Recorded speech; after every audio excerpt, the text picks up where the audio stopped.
evening, viewers. Welcome to the Cultural Remodeling program.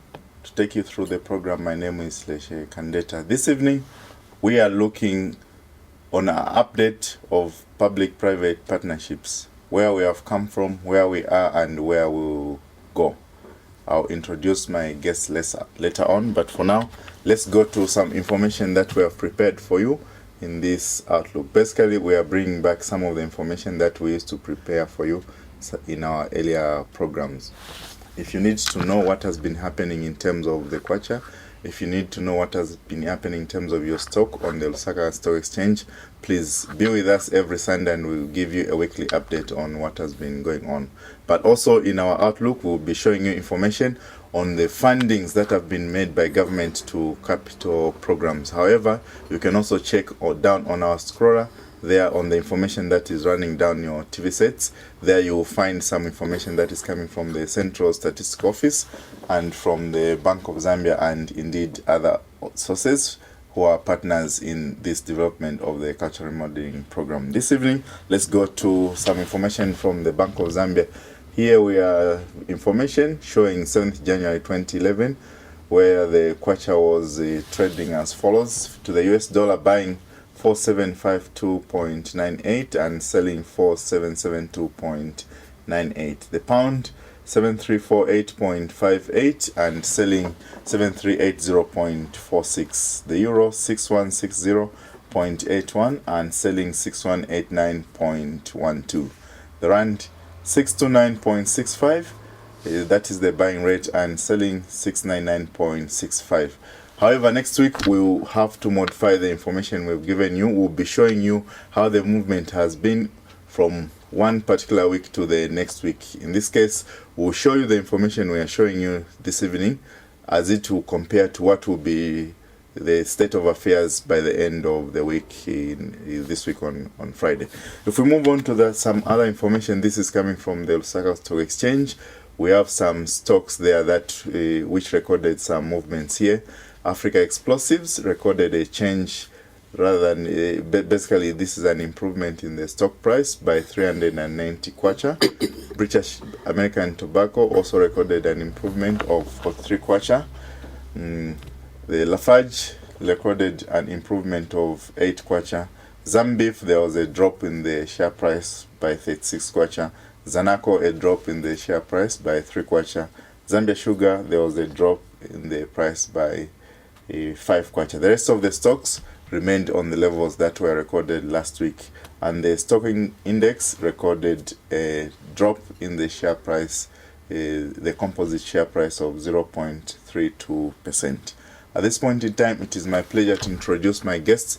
This is Mr. David Ndopu, who is the Director for PPPs and the NPPI in the Ministry of Finance and National Planning. Good evening and welcome to the program.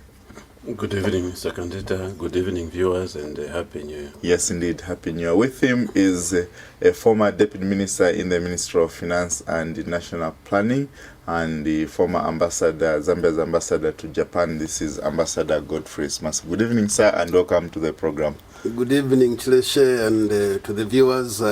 Wish you all a very prosperous Happy New Year 2011. Yes, indeed, this should be a prosperous New Year for families, whether you are two, you and your girlfriend, or you and your one husband, or you and your one wife, or you and your kids, and everybody in your family. Please let this be a prosperous year. Ambassador Smasiku, we are looking at a very, very important topic this evening. This is an update of what has been happening in terms of PPPs. I'll come back to you, but to begin with, let's go to Mr. David Ndopu here to remind us what the definition of public-private partnerships is, and give us a synopsis of where we have come from, where we are, and where we are going. Yes, Mr. Kandeta, thank you very much. Just like I've said before, public-private partnerships, there are various definitions, and you will find from one textbook to the other.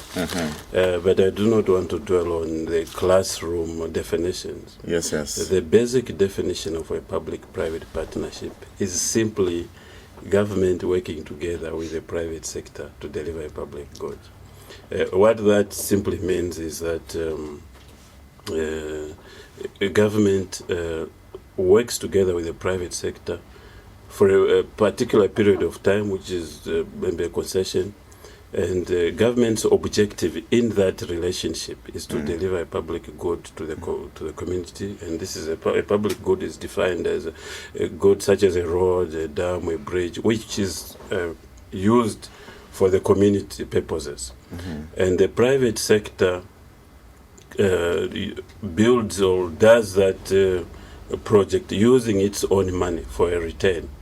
So in a nutshell, that is it's defined as a contractual obligation and a contractual agreement between government and the private sector to deliver a specific good for a defined period of time, which is under a concession, and for shared obligations and shared risks.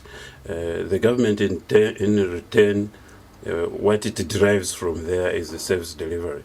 The government is not into this relationship to obtain money, but to provide service to its people. How many types of PPPs are there, and in our case, which ones are the preferred models, and what arguments are there for these preferred models that Zambia should look at?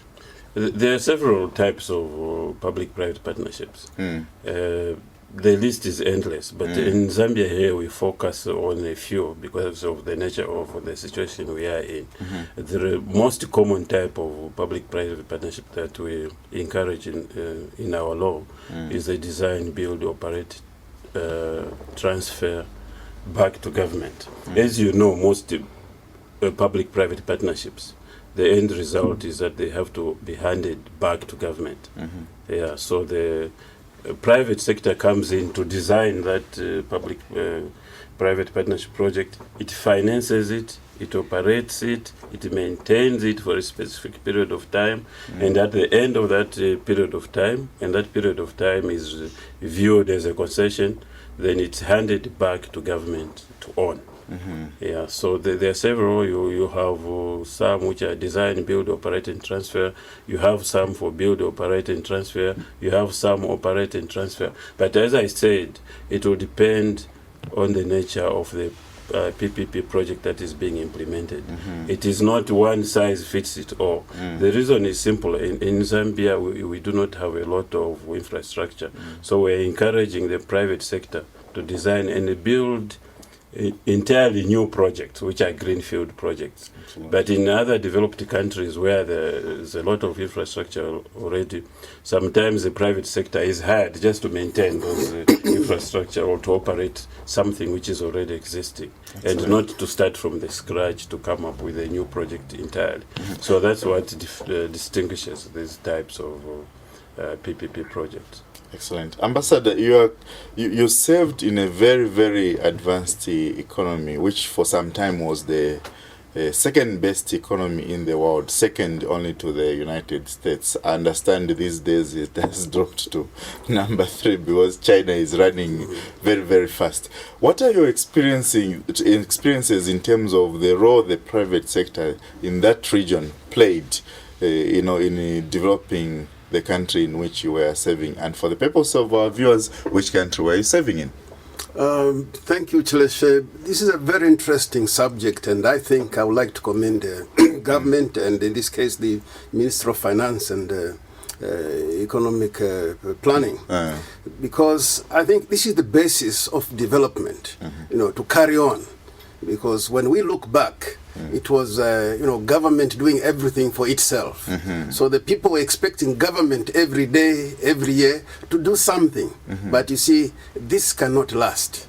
So in Japan, where I served for 7 years, I was also covering Australia, New Zealand, South Korea, very powerful economies, as well as Indonesia, the Philippines, and Brunei. So the private sector, it's really the one that takes the lead in developing the economies. So I think this is where we have to get a cue from, that whilst in Zambia, it has been traditional for people first and foremost to think of government as the engine for bringing up infrastructural development. So the PPPs in those types of the world are very eminent. For example, in the transportation sectors, you have rail systems. There are a number of players who are controlling, who are having a big controlling hand in running transports. For example, in Lusaka, you would have maybe 3-4 private companies in association with the government to run, say, trains from Charleston into the city, from George Matero into the city, from Chilanga into the city, instead of just one company. So you have to encourage diversification here of interest. In the airline industry, for example, as well, you have again, the private sector. It's not government that runs the airlines. Well, the policy, they've put up the framework, and they have their interests also to be taken care of. Absolutely. So the issue of the PPPs, we have now to assimilate this into our culture. I know that it's a new phenomenon for many people. They don't even understand what is involved. Yes. This is why I'm grateful for the explanations by Mr. Ndopu as to what is involved. There are many models. So absolutely, I would like to encourage the private sector to always sit down with government to plan forward. Because if that is not done, then you will have people saying, instead of this road, instead of that project, why didn't you start with this or that? So it's all about consultation. Absolutely. Mr. Ndopu, what is your assessment of how the PPP program went in 2010? Let's go back before we move forward. Thank you for that question, Mr. Kandeta. Just I want to thank the ambassador here for that clarity that has been provided. Looking back at 2010, as the ambassador said, the PPP is a new concept, and it was enacted in the last quarter of 2009 with the Act 14 of 2009, which was passed in Parliament in August 2009. And therefore, 2010 has had so many challenges. First of all, a new concept. Many people didn't understand it, so it's a challenge, and people are divisive to change. They are apprehensive to change. So it has been particularly difficult here. However, having said that, a lot of work has gone on behind the scenes in 2010. First of all, the regulatory framework is in place and the institutional framework is in place. Besides that, I'm sure you've seen a couple of adverts. During the course of the full year, we're doing recruitment, we're hiring consultants on certain technical issues which we could not handle as government. So now the PPP unit under the Ministry of Finance is fully fledged. We've done recruitment. In fact, next week we are moving to our new building, which is behind the Ministry of Defense there. We will occupy the entire floor with quite a lot of staff. Now, can you be clear here? Because now what it means is that if people need to make consultation, if people need to come to you and to, for a discussion or some consultation on PPPs, they should no longer come to Ministry headquarters at Finance. Is that what you're saying? Where will they find you? Be clear. Yeah, they will find us behind the Ministry of Defense, where behind cabinet office somewhere near Works and Supply there. Yes, where road development fund agency's house. Yes, we're on the second floor. Okay. Yeah, and what we've done, we've moved there with the same telephone numbers. Okay. So they can still get us on the same. We've actually uprooted the lines which were in the Ministry of Finance. The entire department of NPPI and PPP unit has moved to the new location, but using the same contact numbers, so we're not lost. And besides, we're still under Ministry of Finance, so if you came to Ministry of Finance, they will still direct you where we are. We are just a phone call away. Basically, it's just less than 5 minutes walk. Exactly. It's less than 5 minutes walk. So in terms of 2010, as we still look back at 2010, Ambassador, what are those highlights which you can think of 2010? As you sat back in your home, which are those things you can pick to say, yes, this is development and it must be supported by the people? Yes, I really... Are you a farmer, sir? Yes. I'm my sure wife, also. she's a very big farmer herself. I mean, conceptually. Yes. She does a lot of farming. And Yes. in fact, on the Kaoma land that we have, she was covered by Food and Agriculture Organization. And she was on, she was doing some pilot scheme for them. And she was on the internet for quite some time. So I want just to mention that 2010, really, for us, when we came back, seeing what type of development is taking place in the country, it was very encouraging. Because we look back, because we want to compare from the date of independence in 1964 over the years. You know, we've been grappling here with the debt issues. I mean, the story is well known. Yes. You know, where you had the social sectors being starved because of those economic problems. But finally, after the hippie completion point, I think government has its formula right.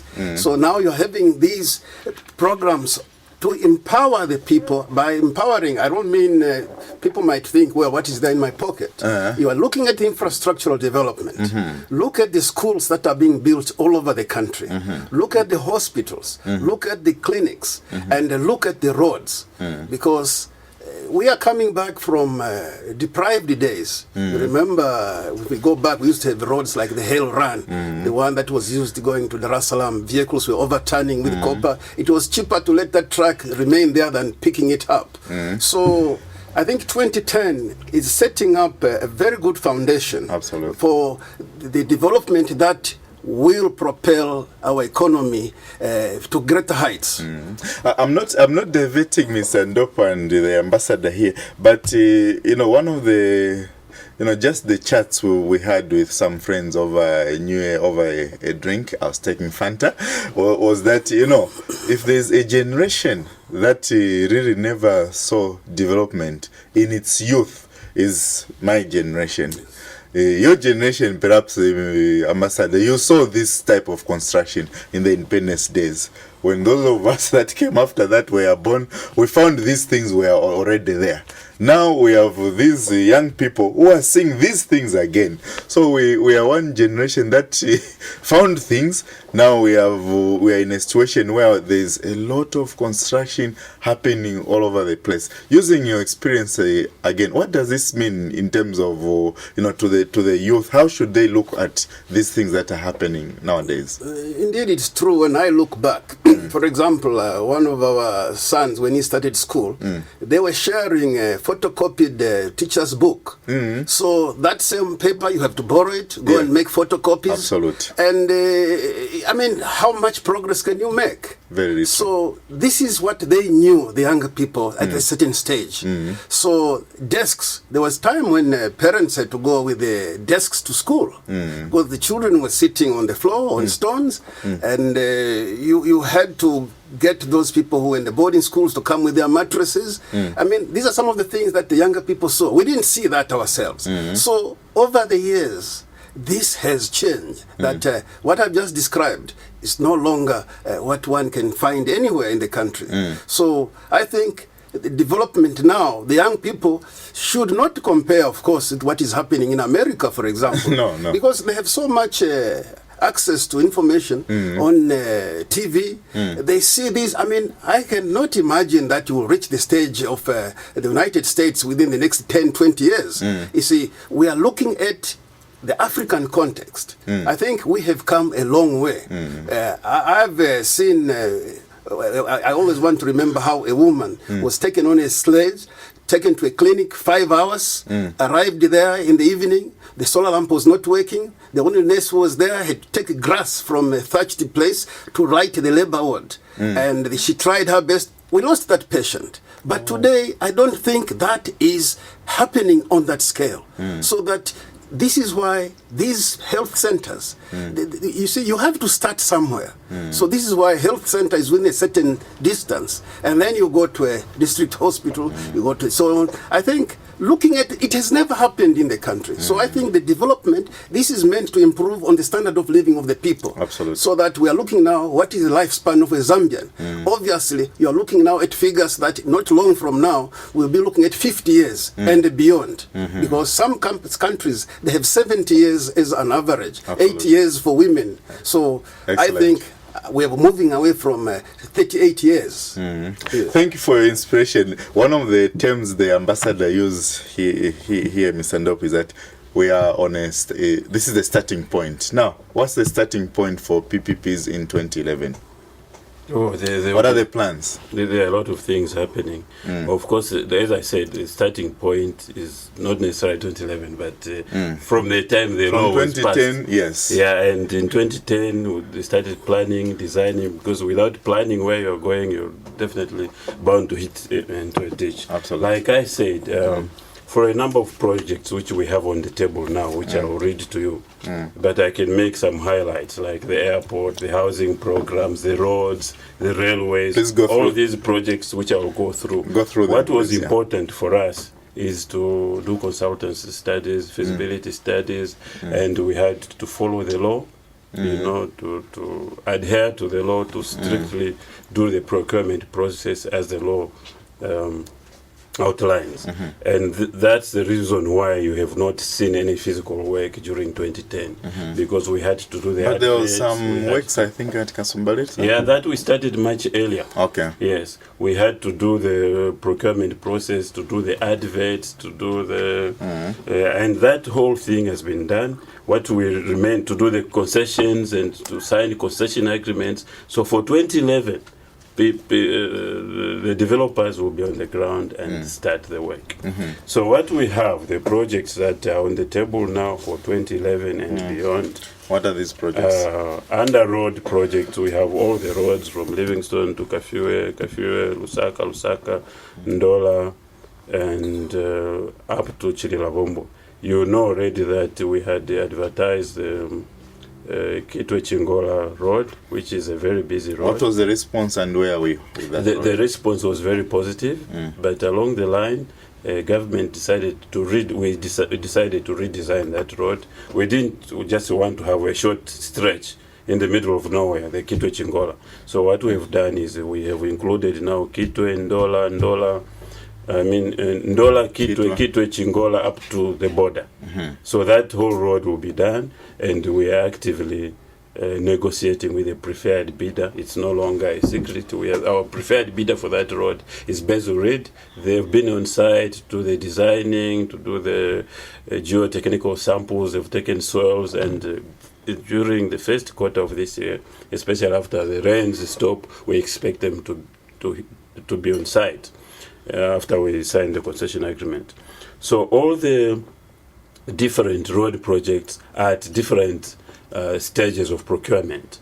We have advertised already, we have shortlisted already, and we are currently negotiating with the preferred bidders for each stretch. The stretches are Livingstone to Kafue, Chirundu to Lusaka to... We have the shortlisted bidders there, whom we shall invite for negotiations. I do not want to disclose those other bidders yet, because there are smaller numbers of bidders we are trying to negotiate so that government comes out with a better deal from those. But work is expected to commence in the first quarter of this year. First quarter means between now and March. I think by April, people will be on site.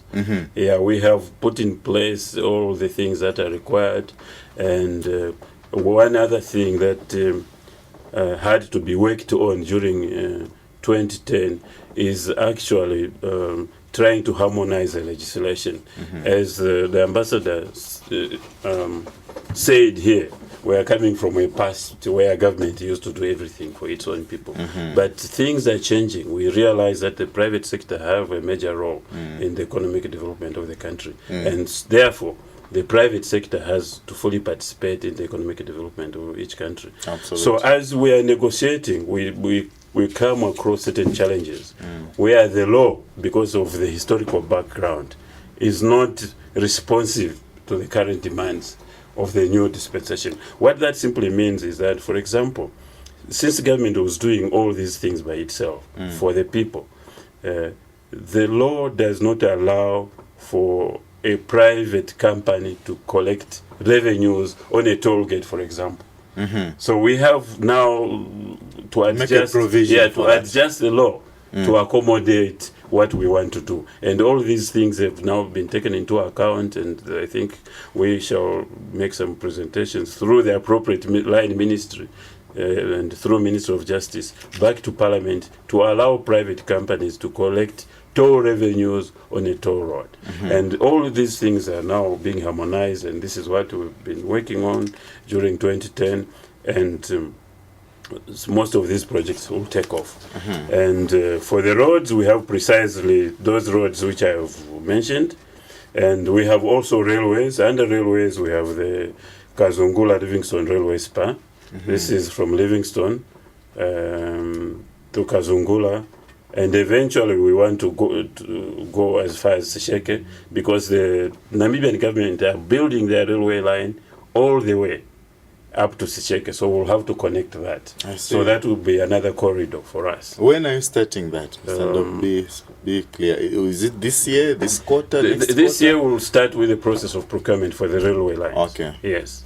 What about that railway line between Chipata and Mkushu or Serenje or something? Yes, it's on my list. There's the railway line, we've called it Tazara to Chipata. Of course, it's Chipata to Mkushu. You are all aware that Chipata is a dry port now. It was commissioned recently by the president. And there's a railway line between Muchinji and Chipata, which was commissioned by the two presidents of Malawi and Zambia. Now, what we want to do is to put a railway line between Chipata joining the Tazara, which means if you are along Tazara from Kaprimposh, you can opt to go the Chipata way through Muchinji, or you continue with the route all the way to Dar es Salaam. You'll have a choice. As you know, Zambia is a landlocked country. So government's intention is to have as many outlets to the sea as possible to make the routes competitive and the flights affordable.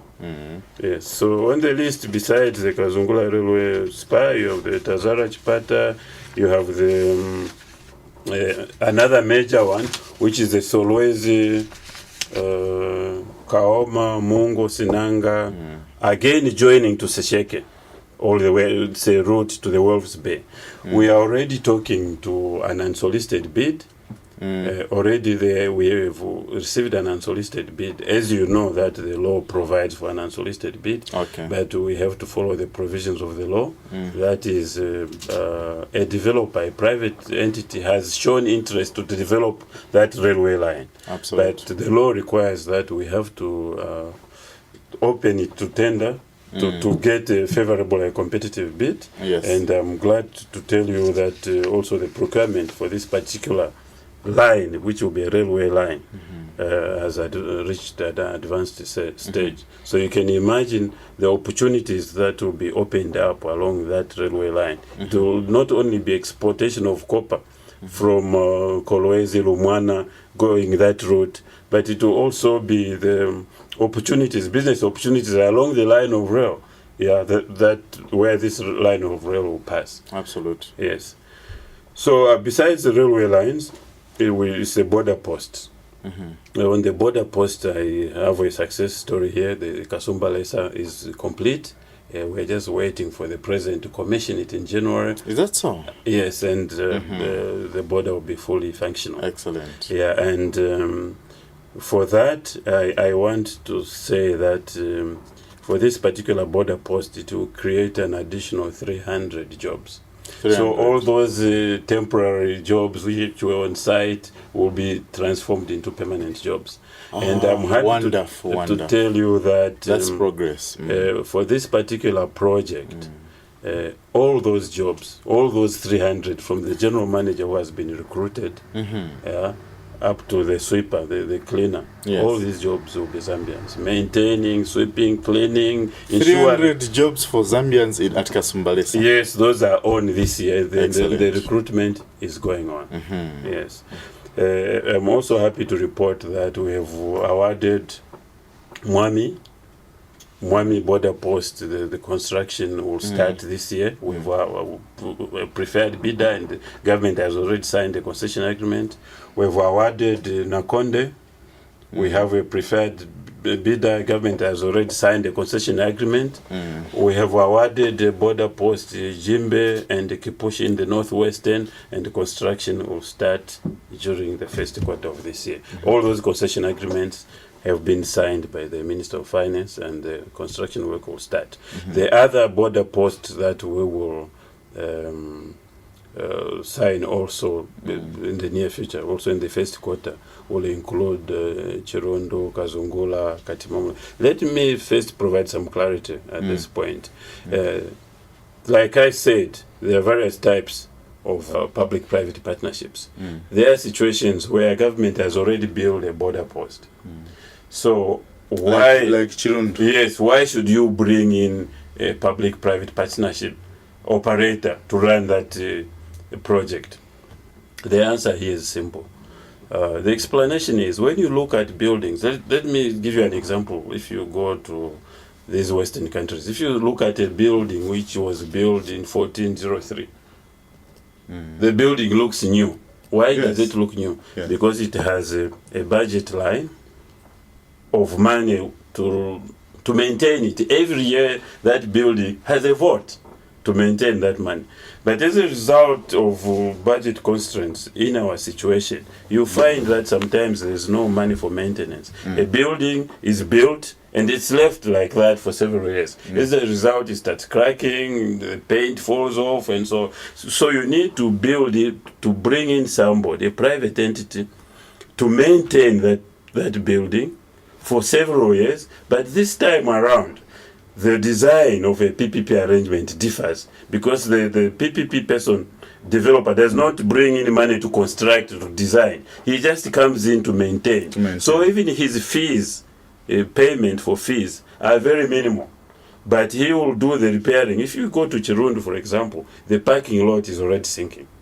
And over years, there will be no parking lot there, because you will see that the place is getting waterlogged and so on. But if you bring in a developer, the developer will maintain the structures, will maintain the environment there, the WC will be maintained, all the other things, everything will be maintained by a developer with a new different arrangement of a PPP from what I've already told you. So all these active border posts throughout the country have been approved by the PPP Council of Ministers for onward awarding to the private entities for maintaining.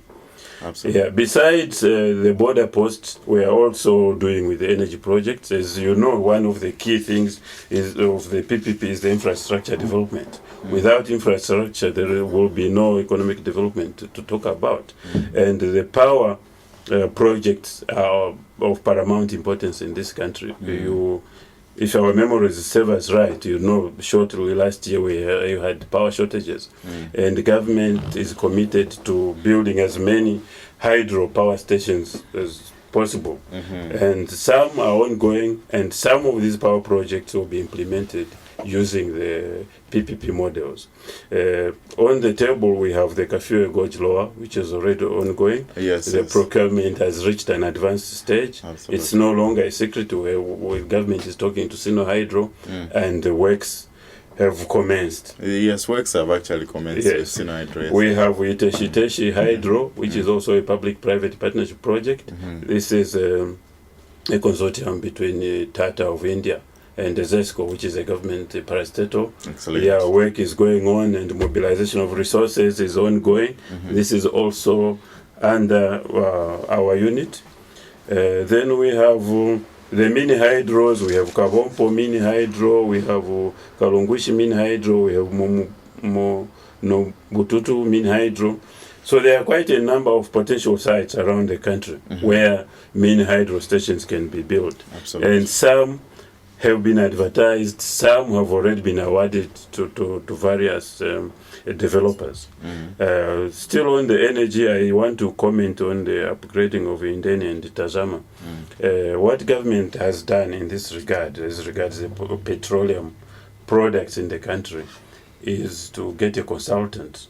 And this is part of the work which was being done last year. And I'm happy to report that a consultant has been identified who is going to do a study, for the whole country. What is the way forward? How do we bring the petroleum products in place? What type of PPPs are we going to do? Do we need a larger refinery? Do we need a larger depot? Should we open this to the public to run their own fuel depots throughout the country?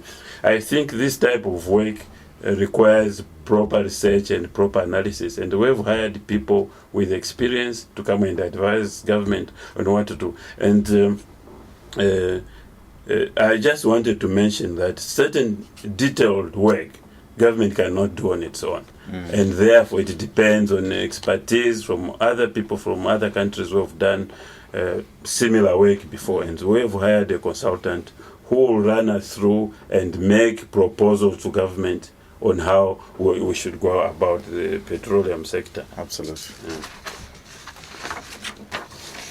Then besides the energy project, we have estate and housing. Like I said, government has a very ambitious housing program. I'm interested there. Where are we with houses for public service workers, Mr. Ndopu? Yes, I want to correct you, Mr. Kandeta. The houses are not only for the public workers. The houses are for all the Zambians. Zambians need shelter. That's even better, in fact. That's better. Yeah, like I said, in 2010, we were on the drawing board. We were designing. We had a lot of consultations. We had a lot of consultants to tell us what the cost. We have to know what product the government so desires. So we engaged a couple of consultants, banks. We held workshops and to tell us the various unit costs of the project. The low-income houses, how much would they cost? Are they affordable? What type of mortgage scheme are we putting in place? So we were working behind the scenes with the financial institutions. We had a couple of workshops. We had people in-house consultants who came to advise government. Where are we now with that? So where we are now, I'm happy to tell you that a number of developers have been identified. We've taken them to the site. So I've been to Kazungula personally. Where are these sites? The sites, and we've started with the towns along the line of rail, but of course we are rolling it out. You mentioned Kazungula. Yeah, to all provincial headquarters. I want to start from the south, going up. Absolutely. Yeah, we've started with Kazungula. I personally have taken a group of developers who were awarded that particular town. We've gone to Livingstone. We have been here in Lusaka. Tomorrow I'm going to Solwezi, Kitwe. Solwezi, there is a high demand for housing. And I you remember I showed you some of those messages from the people of Solwezi. Exactly. And as we always tell you people, when you send in those messages, we'll make an effort to respond. Here is a response. Where are we with Solwezi? They should not worry, because I'm taking the contractors on site tomorrow.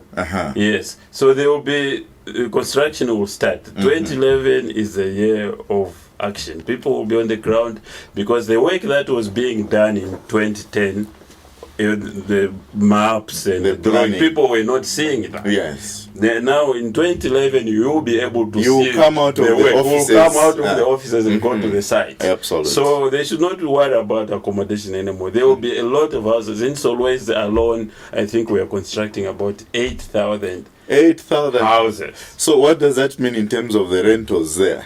They will come down. Absolutely. And even the cost of the houses will come down. Excellent. Because what government has ensured here, I think the policy, first of all, let me just summarize what this concept of the housing under the PPP. It is rent to own, rent to buy. You will no longer rent a house forever and leave it in the hands of the landlord. You will rent a house.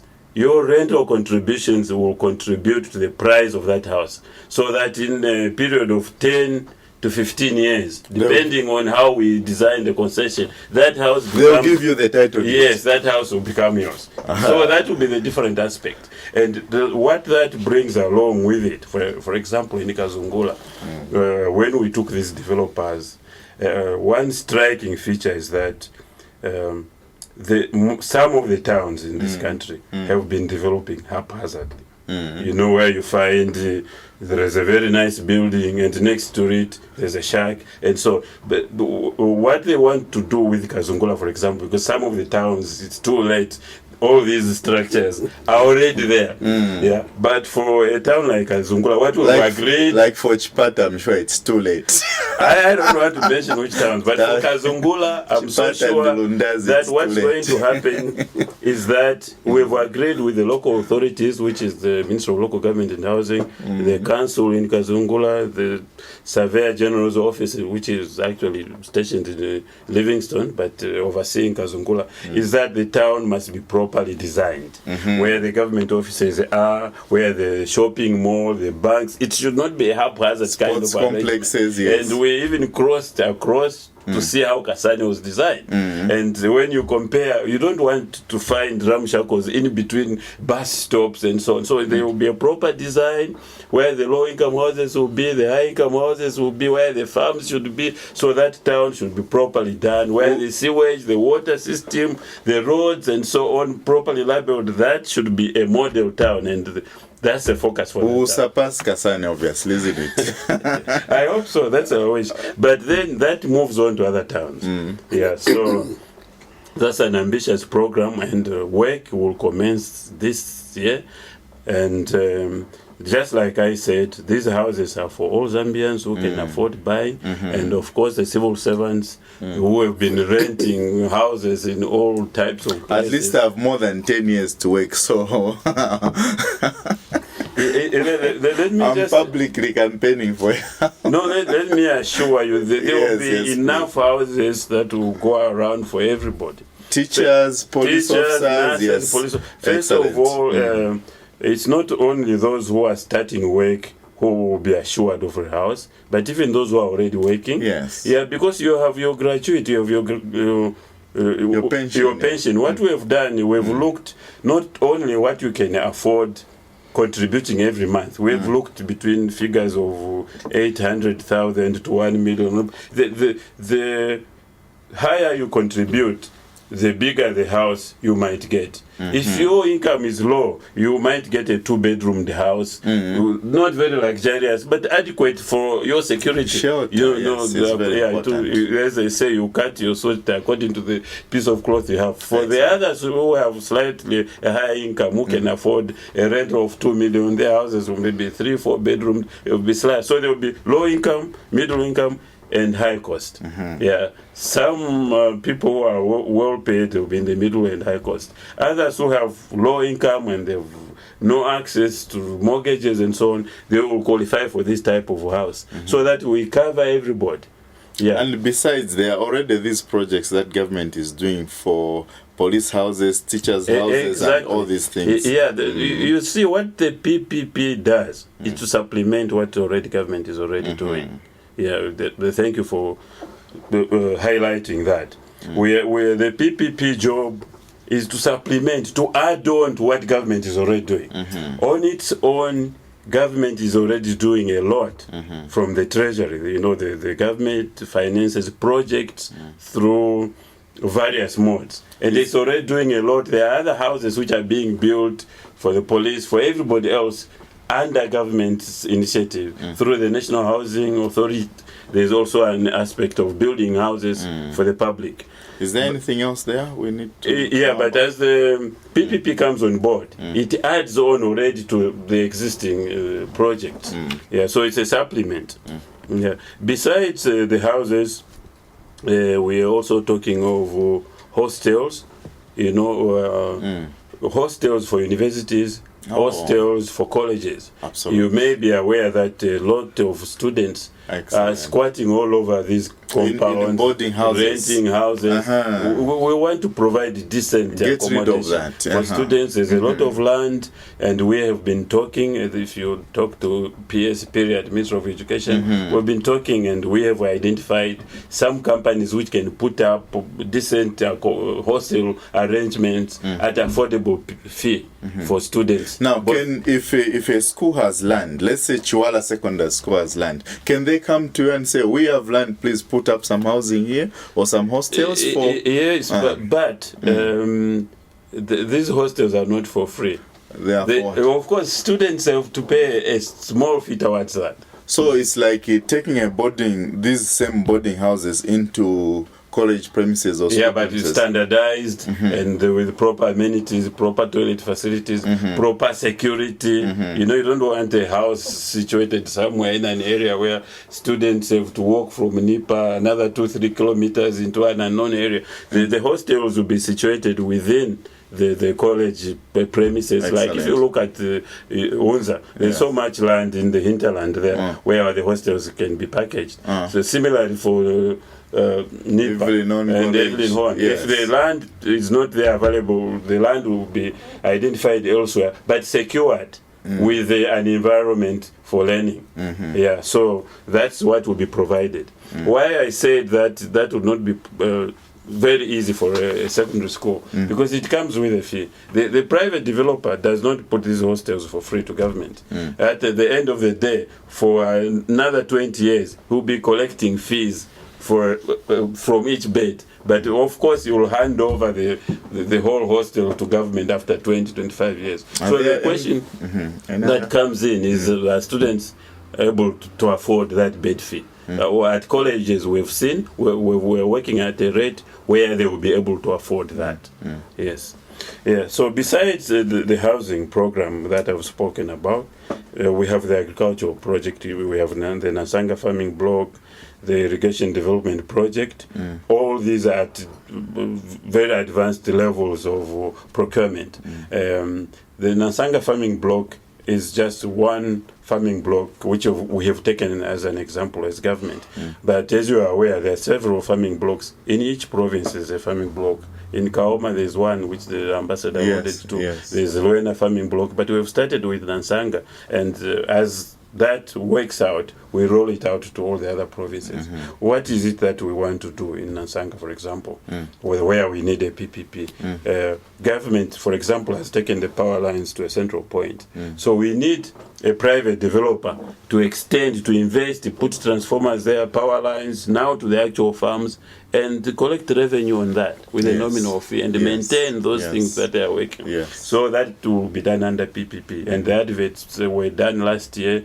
We are zeroing in on who to give that work to. One other thing is, for example, the dams. Government has built dams there, but we need a private developer now to put up a sophisticated irrigation system, and to maintain those dams. Connect to that irrigation system. To maintain those dams, because they get clogged over time and so on, to ensure that the whole system functions as it should be.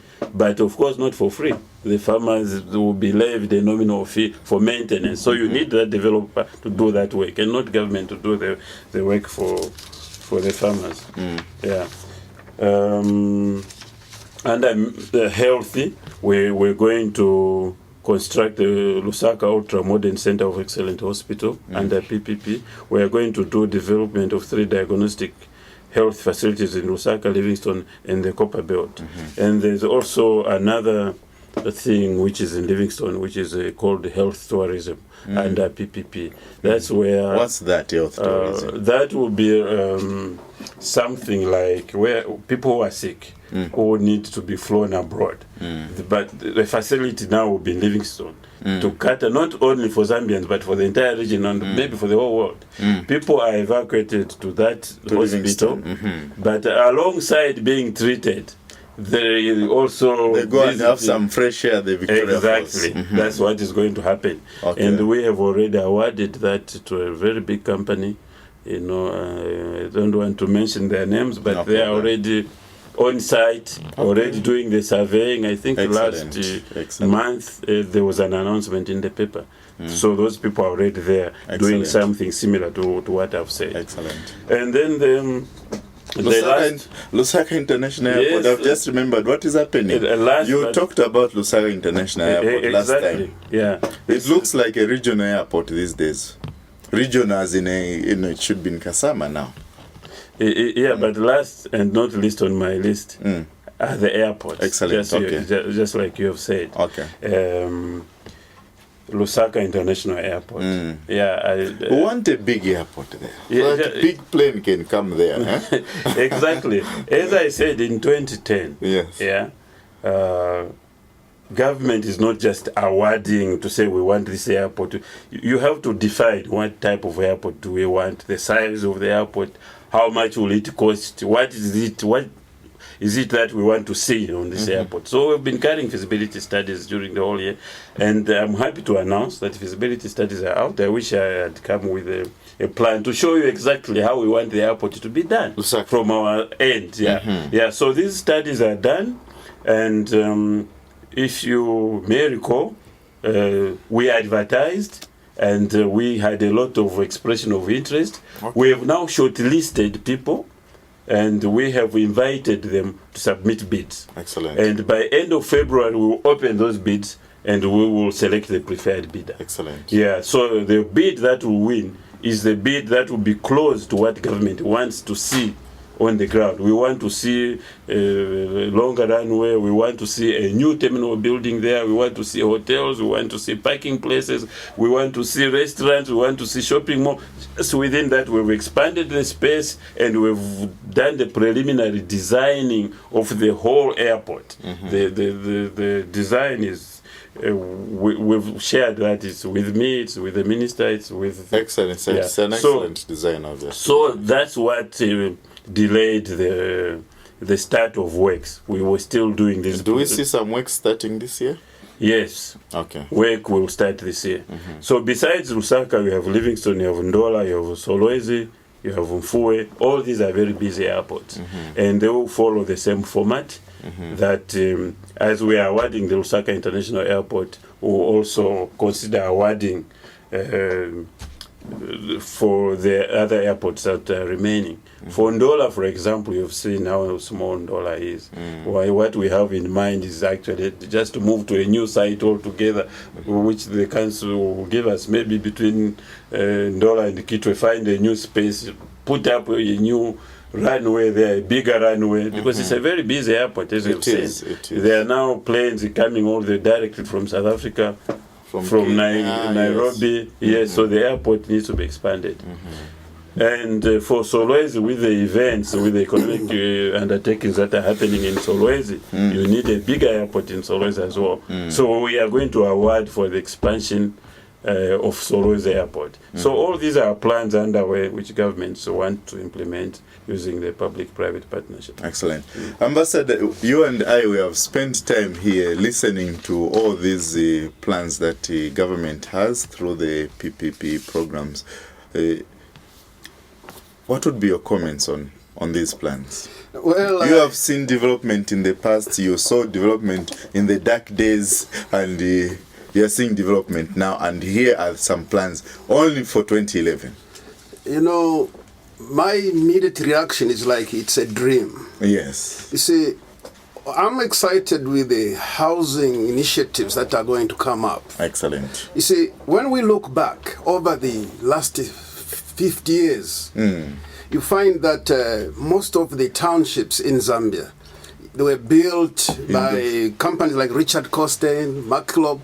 So you're talking of Livuyu's in Livingstone, Maramba in Livingstone, yes. Of Chimwemwe, Matero here in Lusaka, Chileshe. You see, there hasn't been anything since those days on that scale. You've been having smaller projects coming up, but this is going now to go beyond those projects that were done in the 50s and 60s.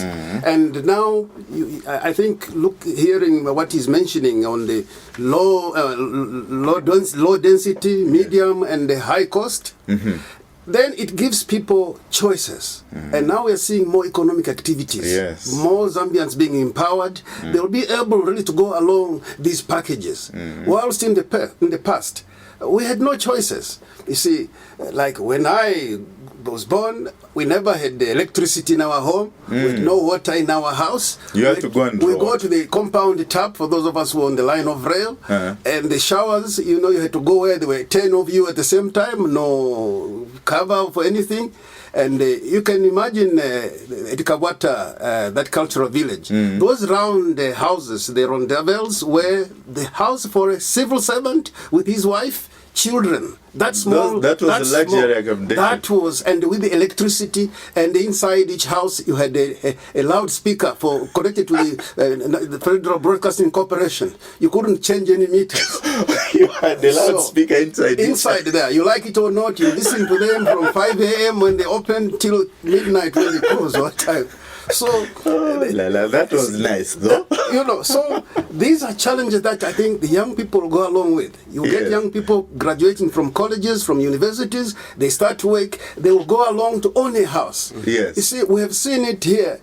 You work for 30 years, 35 years, they retire you from government, they get police to order you out of the house. This has happened. But this has changed. People do not know this, but they're already forgetting. So this is one of the best empowerment schemes that are there. So people should not really just dismiss this as a ploy of some kind. I think this is real development. It is a real development. It is real. Thank you very much. Yes. Mr. Ndopu, as we go to the conclusion, in very brief remarks, what does it mean in terms of employment, in terms of social development and the poverty reduction? What do all these programs you've talked about mean in that regard? Yes, what I can say, Mr. Kandeta, is that as these programs come on board, there will be a lot of employment created. But it's not. Do you have figures, some estimates? I have some figures for projects which are ongoing, which are completed, which have started. For projects which have not yet started, I would not be able to give you figures with certainty. Like I said, for Kasumbalesa. Are there estimates, for instance? Yes, there will be some estimates. But besides the formal employment that will be created during construction phases and so on, there's also an aspect of a chain reaction factor. For example, what do I mean by that? If you look at Kasumbalesa, there will be 300 formal jobs created. But besides that, that will create a demand in turn. There will be a market there which has been provided by the same developer to cater for the people who are selling in trees. There will be a school required. Yeah, there will be people selling things there. So that will be formal employment, informal employment created as a result of a project which is in place. Secondly, there will be, at the border you have these clearing agencies, which are self-employed people. They will be with their companies, which will create employment for themselves. So there will be a lot of such kind of activities happening alongside an entity. So the rewards, it's a win-win situation for government in terms of people finding livelihoods for themselves, as well as the formal employment for people to sit in the offices, which will be quite minimal. The chain reaction will be quite colossal. There will be people, coming in to put up accommodation for people around there who will be passing through the border and so on. So the initiatives are a lot. Thanks very much. Ambassador, Your Excellency, I've been seeing you taking some notes there. Can we have your thoughts on the notes you've been taking? Right. Finally, yes. Yes, Mr. Kandeta, I just want also to take this opportunity to thank one of our nationals in a very special way. Which one is this? This is His Eminence Medado Cardinal Mazombwe, who has been ably commended by the government, the president, and the whole leadership. I think the role that he played, I happened to be involved in some of the meetings that we participated for debt cancellation. And one of them was at Seton Hall Catholic University, New Jersey in the United States, next to New York. Now, and also he was heavily supported by Father Pete Henriot, who is now retiring from Zambia into Malawi, and Miss Mulima Kufekisa. Now, we had at this crucial meeting the president of the World Bank, the managing director of the International Monetary Fund, and I remember mentioning something that they were interested in, the IMF and World Bank. I said, because looking at the debt, in the past, some of the debts, how did they come by? I came up with a definition, which they're very much interested in, the definition of a salesman. My definition was that a salesman sells you something you don't need with the money you don't have. So this is how some of those debts old debts were accumulated. People just coming in from the east, from the what, and giving us a lot of things that some of them we didn't need, with the money we didn't have. But when you see things now, what does it bring to your mind? Now, you see, when we borrow, we're now borrowing not for consumption. It is now for investment. So that investment is something that will also boost, economic development. So in the past, there were other circumstances that led to that, perhaps, I leave that to historians. Yeah. But I think now there's a lot of the country determining its vision and direction, because we are now looking at the diversification of the economy. You cannot just do it without some structures on the ground.